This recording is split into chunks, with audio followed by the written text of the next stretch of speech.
네, 12월 22일 새벽 기도회를 시작하겠습니다. 우리 다 함께 찬송가 114당 그 어린 주 예수 찬양하시겠습니다.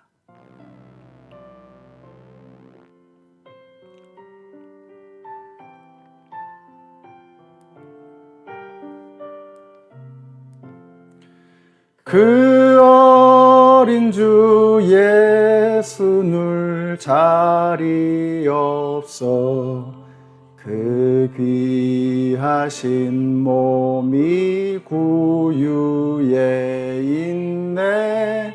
저 하늘에 별들 반짝이는데 그 어린 주 예수 골 위에 자네.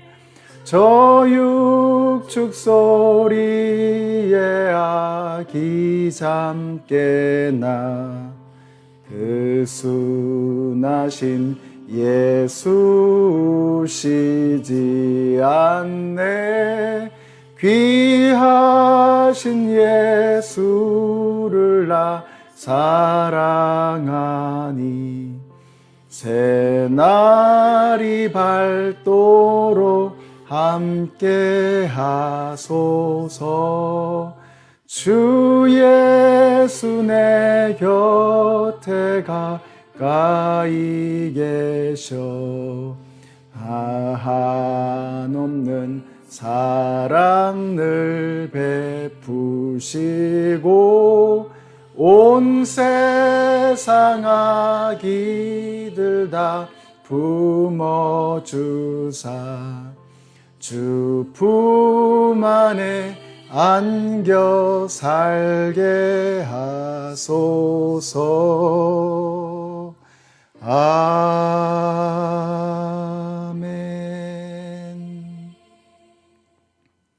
네, 오늘 우리에게 주시는 하나님의 말씀은 시편 71편의 말씀입니다. 시편 71편 그 중에서 22절부터 읽겠습니다. 내가 검은 고를 타며 주님께 감사의 노래를 부르렵니다. 나의 하나님 주님의 성실하심을 찬양하렵니다. 이스라엘의 거룩하신 주님, 내가 수금을 타면서 주님께 노래를 불러 올리렵니다. 내가 주님을 찬양할 때에 내 입술은 흥겨운 노래로 가득 차고 주님께서 속량하여 주신 나의 영혼이 흥겨워할 것입니다. 내 혀도 온종일 주님의 의로우심을 말할 것입니다. 나를 음해하려던 자들은 오히려 부끄러움을 당하고 오히려 수치를 당할 것이기 때문입니다. 아멘.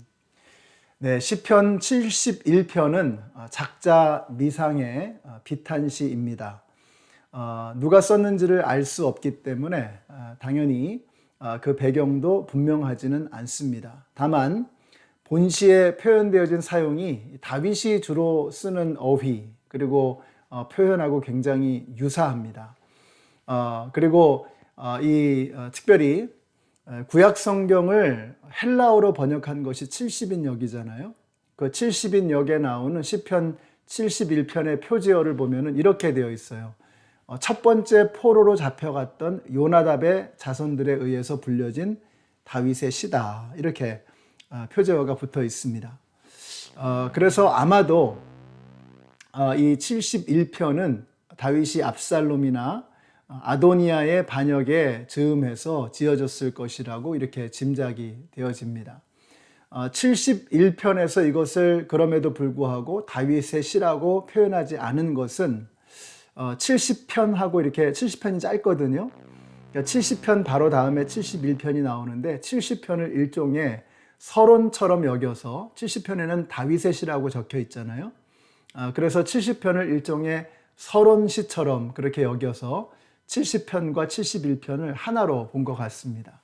그래서 70편에 다윗의 시라고 표현이 되어 있기 때문에 71편은 따로 표현하지 않고 넘어간 것처럼 이렇게 보여집니다.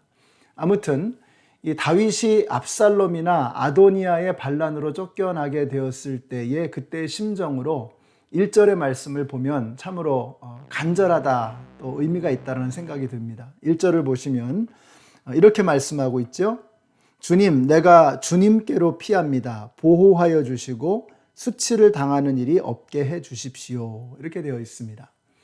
하나님께로 피하는 자는 수치를 당하지 않는다라고 했습니다. 여기서 수치를 당하지 않는다라고 하는 말은 부시라고 하는 단어를 쓰는데 이것은 두 가지의 뜻입니다. 하나는 부끄러움을 당한다는 뜻도 있고 하나는 실망한다는 뜻도 있습니다. 다른 사람에게 부끄러움을 당하지 않는 것이고 자기 스스로가 실망하지 않는 것이죠. 그러니까 외부의 시선으로 보면 부끄러움을 당하는 것이고 자기 자신의 시선으로 보면 실망하는 것입니다. 그런 의미에서 이 부시라고 하는 이 단어는 어느 쪽에서 보느냐에 따라서 약간씩 다를 뿐 그 의미 자체는 하나라고 볼 수가 있습니다. 자, 아무튼 하나님께로 피하는 자, 하나님께서 함께 하시는 자, 하나님 안에 머무는 자는 수치를 당하지 않을 것이다. 다른 사람에게도 부끄러움을 당하지 않을 것이고 스스로에게도 실망하지 않을 것이다 라고 말씀하고 계세요. 그렇습니다. 우리가 하나님 안에 머물면 더 이상 다른 사람들의 시선이 그렇게 중요하지 않아요. 사람들이 나를 보는 것보다도 하나님이 나를 어떻게 보시나가 더 중요해지는 것입니다.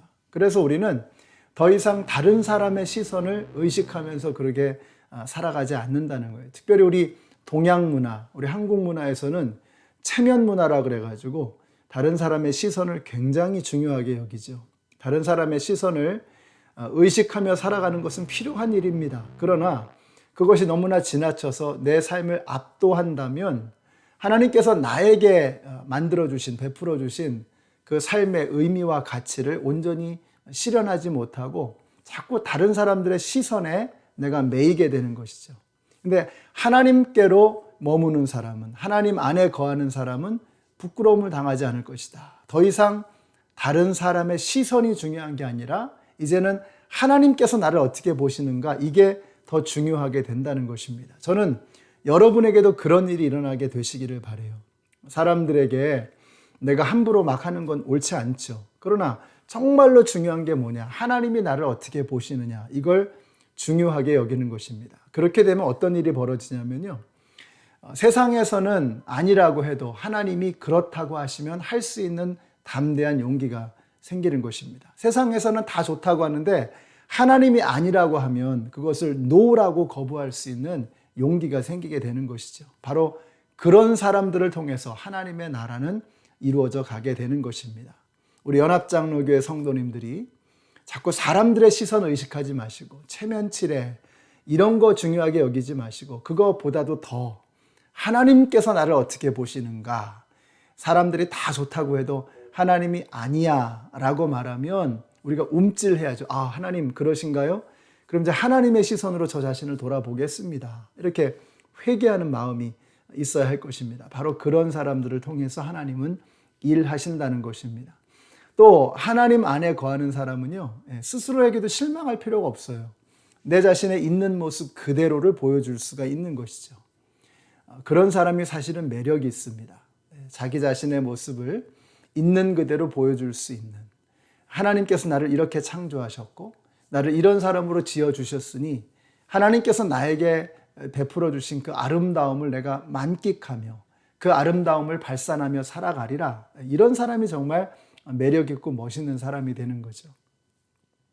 우리 연합장로교회 성도님들이 스스로가 얼마나 귀하고 존귀하고 아름다운 존재인가.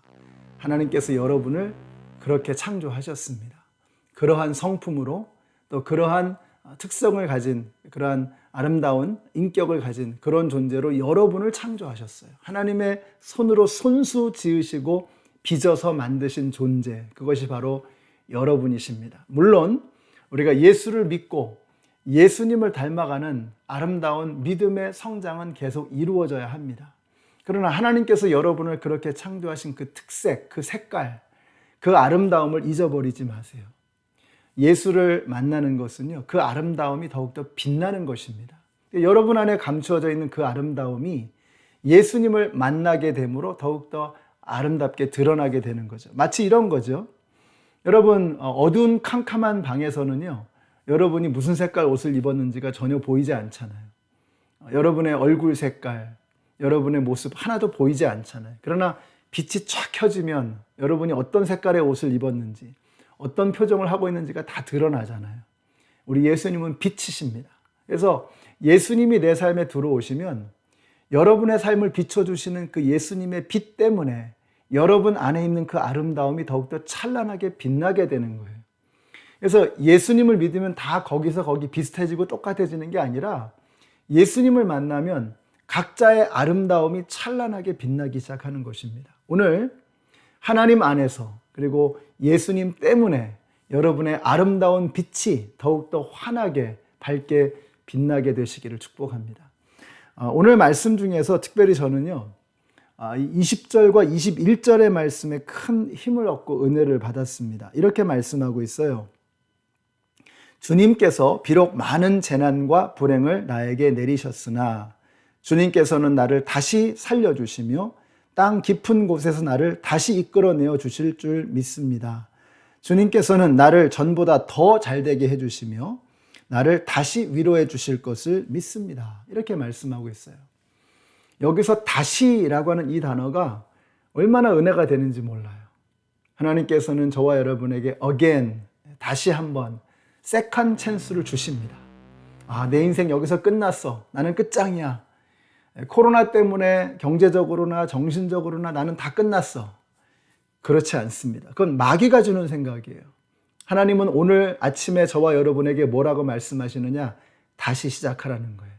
하나님은 다시 살려주시며 다시 나를 이끌어 주시며 다시 나에게 위로해 주신다는 거예요. 그래서 이전보다 더 잘되게 해주시겠다는 거예요. 여러분, 이것이 바로 복음입니다. 마귀는 너는 끝났어. 너는 더 이상 안 돼. 포기해버려. 여기서 끝내. 우리에게 절망을 주죠. 그러나 복음은 우리에게 희망을 주는 것입니다. 다시 우리를 살려주시고 다시 우리를 수렁에서 건져주시고 다시 우리에게 위로를 주셔서 이전보다 더 잘되게 해주신다고 말씀하고 계세요. 우리는 예수 믿는 사람들입니다. 그리스도인들은 복음을 가슴에 품고 살아가는 사람들입니다. 다시 우리에게 기회를 주시는 하나님, 이것이 바로 우리를 사랑하시는 사랑의 하나님, 복음의 하나님인 것입니다. 오늘 하나님께서 우리에게 다시 한번 기회를 주십니다. 그래서 새날이 시작된 거예요. 이 하루에 다시 한번 하나님께서 우리에게 주시는 기회를 놓치지 말고 마귀의 소리에 흔들리지 마시고 하나님의 음성을 듣고 다시 희망을 가지고 새롭게 힘차게 오늘 하루를 살아가시는 우리 모두가 되시기를 예수님의 이름으로 축원합니다. 우리 같이 기도하겠습니다. 하나님 감사합니다. 오늘 말씀을 통해서 다시 한번 우리에게 희망과 용기와 위로를 주시는 주님을 만나게 하시니 감사합니다. 마귀는 끊임없이 포기하라고 말하지만 너는 끝났다고 말하지만 주님은 오늘 이 아침에 우리에게 말씀해 주십니다. 다시 시작하라고 하셨습니다. 포기하지 않고 다시 일어서는 저희들 되게 하여 주시옵소서. 예수님의 이름으로 기도드렸습니다. 아멘. 오늘 끝이라고 말하는 마귀의 소리에 귀 기울이지 마시고 다시 시작하라고 하시는 주님의 음성을 듣고 힘차게 이 새벽에 이 아침에 다시 시작하시는 저와 여러분이 되시기를 바랍니다.